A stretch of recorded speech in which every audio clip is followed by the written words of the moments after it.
सरकारी बैंक कर्मचारियों को 8वें वेतन आयोग का फायदा मिलेगा या नहीं, जानिए पूरी जानकारी। नमस्कार दोस्तों, आप देख रहे हैं हमारा YouTube channel government employ news. प्रधानमंत्री नरेंद्र मोदी ने इस वर्ष जनवरी में 8वें वेतन आयोग के गठन को मंजूरी दी थी, जो कि 1 जनवरी 2026 से लागू होना था। लेकिन अब इसे लागू होने में और समय लग सकता है, क्योंकि अभी तक 8वें वेतन आयोग के अध्यक्ष और सदस्यों की नियुक्ति नहीं हुई है। माना जा रहा है कि 8वां वेतन आयोग 2028 तक लागू नहीं हो पाएगा। केंद्र सरकार के लगभग सभी कर्मचारियों पर वेतन आयोग लागू होता है और इसके लागू होने पर केंद्रीय कर्मचारियों और पेंशन भोगियों की सैलरी और पेंशन में बढ़ोतरी होती है।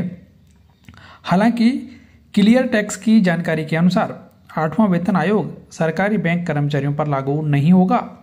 इसका कारण यह है कि बैंक कर्मचारियों के वेतन भारतीय संघ यानी कि IBA के समझौते के तहत तय होते हैं। इसलिए वेतन आयोग का ये फॉर्मूला सरकारी बैंक कर्मचारियों पर लागू नहीं होता है। वेतन आयोग के गठन को मंजूरी मिलने के बाद देश भर के केंद्रीय कर्मचारियों और पेंशनर्स इसके लागू होने का इंतजार कर रहे हैं। 12 अगस्त 2025 को राज्यसभा में वित्त राज्य मंत्री पंकज चौधरी ने बताया था कि अधिसूचना अभी तक इसलिए पेंडिंग है क्योंकि इसके टर्म ऑफ रेफरेंस पर विभिन्न मंत्रालयों और राज्यों से सुझाव मांगे गए हैं, जो अभी भी लगातार प्राप्त हो रहे हैं।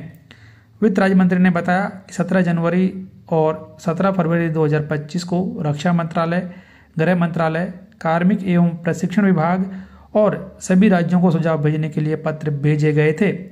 जब तक सभी सुझाव प्राप्त नहीं हो जाते, तब तक 8वें वेतन आयोग की अधिसूचना जारी नहीं की जाएगी। सरकार ने बताया कि अधिसूचना उचित समय पर जारी की जाएगी।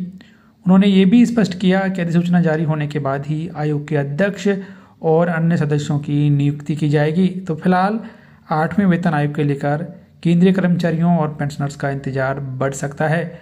वहीं पर सरकारी बैंक के कर्मचारियों और पेंशन भोगियों को भी 8वें वेतन आयोग का लाभ नहीं मिलेगा, क्योंकि उनकी सैलरी और पेंशन में बढ़ोतरी IBA के समझौते के आधार पर की जाती है। तो ये एक ताज़ा अपडेट 8वें वेतन आयोग को लेकर केंद्र सरकार के कर्मचारियों और पेंशन भोगियों के लिए।